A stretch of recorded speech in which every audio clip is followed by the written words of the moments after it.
Question number 11 करते हैं। If A B C D is a rhombus and diagonal A C and B D intersect at O, if angle O A B is equal to 55, find the angle of rhombus. सभी angle को find करना है, तो start करते हैं। Angle O C D दिया हुआ है कितना, 55। ओ सी डी मैं इसको फाइंड कर दूंगा by alternate angle, O C D भी हो जाएगा 55। यहाँ पे दिया हुआ था ओ ए बी 55, तो ओ सी डी भी हो जाएगा 55। डायगनल हम लोग जानते हैं रोम्बस का बाइसेक्ट करते हैं एंगल को इक्वली, तो लिख दूंगा diagonal of rhombus bisect angle equally.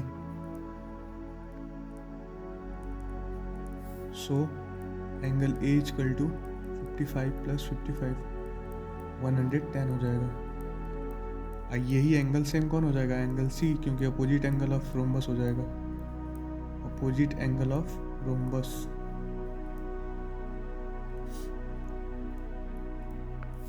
फिर sum of adjacent angle of rhombus is लिख दूंगा 180 होता है। Sum of adjacent angle of rhombus is 180।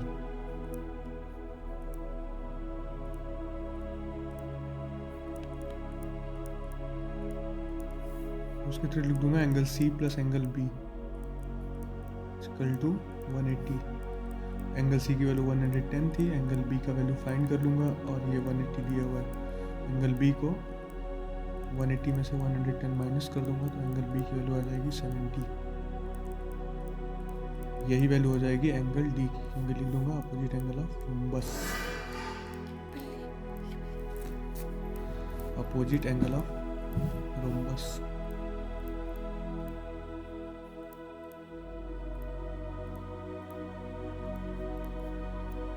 Rhombus है इसलिए सेम कर देना।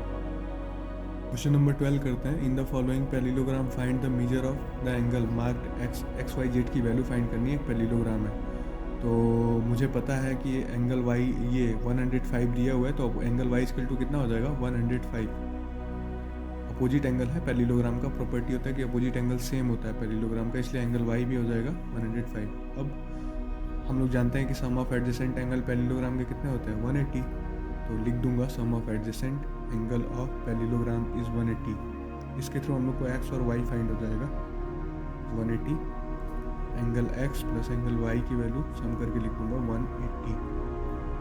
एंगल एक्स वैसे ही रख दूंगा, वाई की वैल्यू 105 अभी आ चुकी थी अपोजिट एंगल की वजह से, तो ये 180 एंगल एक्स की वैल्यू फाइंड हो जाएगी। 180 माइनस 105 आ जाएगा 75।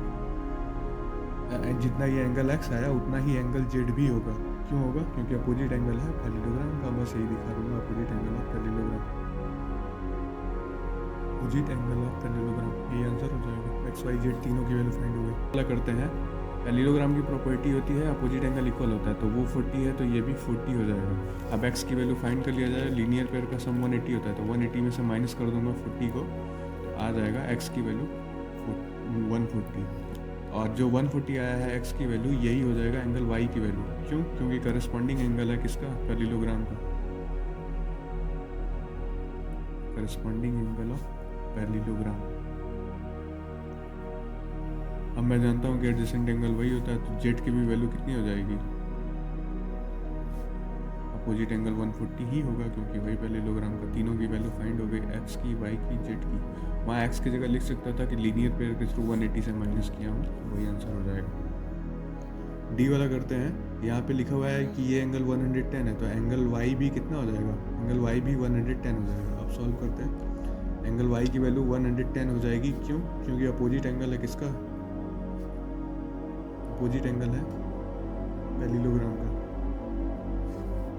सम ऑफ एंगल हम लोग जानते हैं, ट्रायंगल का सम ऑफ एंगल कितना होता है, sum of angle of triangle is equal to 180 is 180। तो ये जो ट्रायंगल है इसका सम कर दूंगा, तो angle Z plus angle Y plus 30 is equal to 180 हो जाएगा। एंगल वाई की वैल्यू फाइंड हो चुकी है, पुट कर दूंगा एंगल जेड प्लस वाई की value 110 plus 30 is equal to 180। Angle Z is equal to find करूँगा, तो 180 में से माइनस कर दूंगा 140, 180 माइनस 140, एंगल जेड की वैल्यू आ जाएगी 40। यही वैल्यू किसकी हो जाएगी, जब जेड निकल के आ गया तो यही वैल्यू एंगल एक्स की भी हो जाएगी। क्यों, क्योंकि अल्टरनेट एंगल हो गया पैरेललोग्राम का, अल्टरनेट एंगल ऑफ पैरेललोग्राम। यही आंसर हो जाएगा, एक्स वाई जेड की सबकी वैल्यू आ गई। ट्रेंगल डी वाला करते हैं, सम हो जाएगा, ट्रेंगल का सम 180 होता है, तो y प्लस 90 प्लस 60 हो जाएगा 180, क्योंकि ये बीच वाला एंगल कितना है 90 डिग्री है, तो फाइंड हो जाएगा एंगल y की वैल्यू निकल जाएगी 180 माइनस वो 90 60 ऐड कर दूंगा 150, उधर भेजूंगा माइनस हो जाएगा 150, तो y की वैल्यू आ जाएगी 30, तो एंगल z की भी वैल्यू हो जाएगी 30। क्यों हो जाएगी? क्योंकि अल्टरनेट एंगल ऑफ पैरेललोग्राम, ये लिख दूंगा ब्रैकेट में, अल्टरनेट एंगल ऑफ पैरेललोग्राम। अब x इक्वल टू 90 अपने आप आ जाएगा क्योंकि वो दिया हुआ है 90, तो vertically opposite angle of figure के through angle x, angle y और एंगल z तीनों का फाइंड हो गया, यही आंसर हो जाएगा। अब फिगर या फिर पैरेललोग्राम लिख दूंगा। अब फिगर ई वाला करते हैं, एडजेसेंट एंगल पैरेललोग्राम का कितना होता है सम 180, एडजेसेंट एंगल हो जाएगा 180, सम हो जाएगा पैरेललोग्राम का 180। अब y की वैल्यू फाइंड कर लूँगा, 100 प्लस वाई इक्वल टू 180, तो एंगल y की वैल्यू फाइंड हो जाएगी 180 माइनस 100 कर दूंगा 80 आ जाएगा। अब angle z equal to find करते हैं, 180 माइनस 70 कर दूंगा तो एंगल z की वैल्यू आ जाएगी 110। हम लोग जानते हैं ट्रायंगल का सम 180 होता है, तो angle x plus 70 plus 80 equal to 180, 90 plus 80 equal to 180, तो angle x equal to find कर दूंगा 180 माइनस 150, एंगल x की वैल्यू आ जाएगी 130। ये 70 80 कहाँ से आ गया? इस फिगर में ये 70 था तो एंगल x की जगह ये ऊपर 70 हो जाएगा अपोजिट एंगल, और एंगल y पता चल गया था तो ये एंगल y हो जाएगा, तो ये छोटे ट्रायंगल का सम निकाल के मैं एंगल x की वैल्यू फाइंड किया तो 30 हो जाएगा। क्वेश्चन नंबर 13 करते हैं, in the following parallelogram LMNO और EFGH find the value of x y all measure in centimetre, सब सेंटीमीटर में दिया हुआ है, तो a की वैल्यू फाइंड करते हैं x की वैल्यू। तो x हम लोग जानते हैं कि पैरेललोग्राम के डायगोनल एक दूसरे को इक्वली बाइसेक्ट करते हैं, तो x प्लस 5 की वैल्यू हो जाएगी 20, x प्लस 5 इक्वल टू 20 हो जाएगा, तो x की वैल्यू फाइंड कर लूँगा, 20 माइनस 5 कर दूँगा तो आंसर आ जाएगा 20 माइनस 5 इक्वल टू x की वैल्यू आ जाएगी 15 सेंटीमीटर लिख दूंगा क्योंकि सभी बोला सेंटीमीटर में, और y प्लस 4 की वैल्यू दिया हुआ है 25, तो y की वैल्यू आ जाएगी 4 को उधर भेजूंगा माइनस हो जाएगा, तो y equal to 25 minus 4 equal to आ जाएगा 21 सेंटीमीटर आंसर हो जाएगा। यहाँ पे मैं एंगल का साइन गलती से दिखा दिया हूँ, एंगल x एंगल y, वहाँ पे एंगल नहीं रहेगा, बस x और y की वैल्यू फाइंड करनी थी। इसी का b वाला करते हैं, पैरेललोग्राम बना हुआ है, हम लोग जानते हैं कि अपोजिट साइड इक्वल होता है, तो 5x इक्वल टू 15 लिख दूंगा, 5x इक्वल टू 15 ब्रैकेट में दिखा दूंगा opposite side of parallelogram, opposite side parallelogram, तो x की वैल्यू फाइंड कर दूंगा, x की वैल्यू 5 उधर इनटू में था, इधर आएगा तो डिवाइड हो जाएगा, तो 15 अपॉन में 5, तो x की वैल्यू आ जाएगी 3। इसी तरह y का वैल्यू फाइंड कर दूंगा, तो EF इक्वल हो जाएगा HG के, तो 3y प्लस 1 इक्वल टू 25 आ जाएगा, तो अपोजिट साइड ऑफ पैरेललोग्राम इसको भी लिख दे रहा हूँ, अपोजिट साइड ऑफ पैरेललोग्राम, तो 1 की वैल्यू इधर भेज दूंगा, 3y इक्वल टू 25 माइनस 1 कर दूंगा, तो 3y इक्वल टू 24 हो जाएगा, y की वैल्यू फाइंड कर दूंगा, वहाँ मल्टीप्लाई में था, इधर आके डिवाइड हो जाएगा, 24/3 मतलब y की वैल्यू आ जाएगी 8, यही आंसर हो जाएगा, x की वैल्यू 3 और y की वैल्यू 8। क्वेश्चन नंबर 14 करते हैं, explain how this figure is the parallelogram और trapezium which of the 2 side are parallel, कौन सी इसकी 2 साइड पैरेलल है, तो सॉल्व करते हैं इसको। जिसका सम इंटीरियर एंगल का हो जाएगा तो वही लिखूंगा, 2 line are parallel if the sum of interior angle is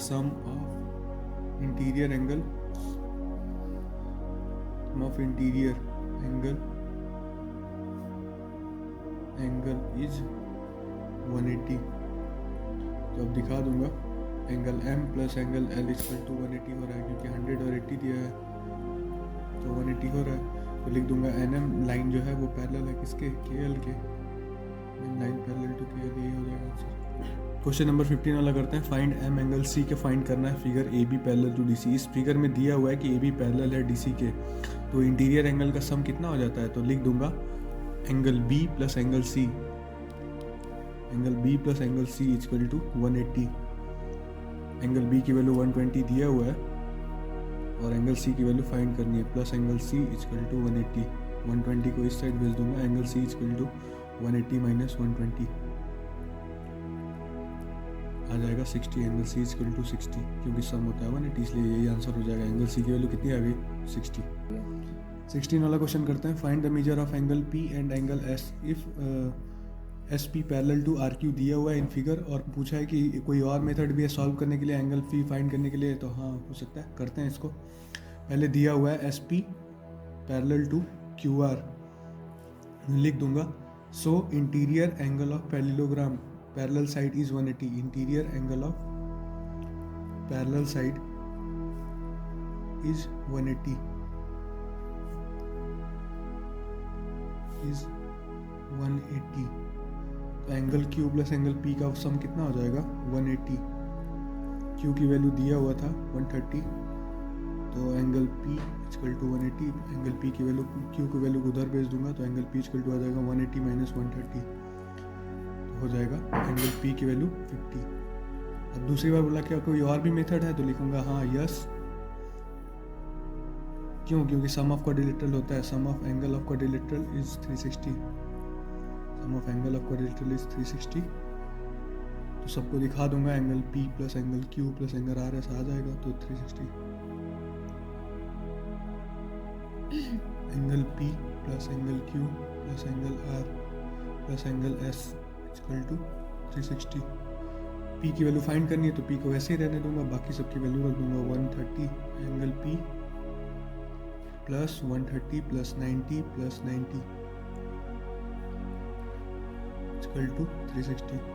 angle P की वैल्यू फाइंड करूंगा, तो उन सबको ऐड करके इस साइड भेज दूंगा, 360 माइनस 310 आ जाएगा आंसर। एंगल पी की वैल्यू 50। तो दोनों मेथड से पी की वैल्यू 50 आ रही है, तो दूसरा मेथड भी है, तो हाँ बस यही आंसर हो जाएगा। 17 करते हैं। If two adjacent angle of parallelogram are 5x minus 5 and 10x plus 35, then find the ratio of these angle. मतलब का Sum of two adjacent angle of parallelogram is 180. Sum of two adjacent angle of parallelogram is 180. हम लोग जानते हैं adjacent angle of parallelogram is 180. तो दोनों angle को सम कर दूंगा। 5x minus 5 plus 10x plus 35 equal to 180। तो 15x हो जाएगा, 5x में 10x जोड़ दूंगा और ये 30 हो जाएगा, 35 में 5 माइनस कर दूंगा, 180 हो जाएगा।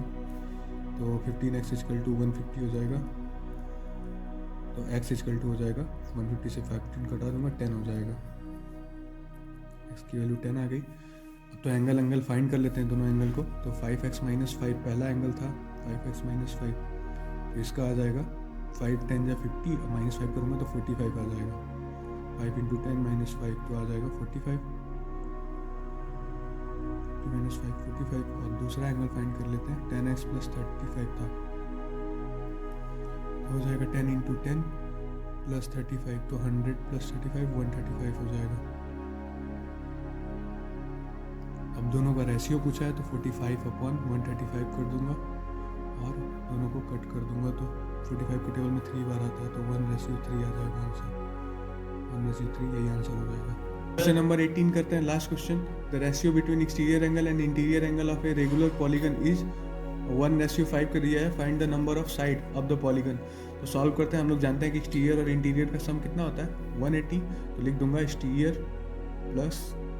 एंगल प्लस इंटीरियर एंगल, ये हो जाएगा 180 इक्वल टू 180। तो अब लिख दूंगा एक्सटीरियर x दिया था और ये 5x दिया था, दोनों का सम 180 होगा, तो 6x इक्वल टू 180 हो जाएगा। x की वैल्यू आ जाएगी 30।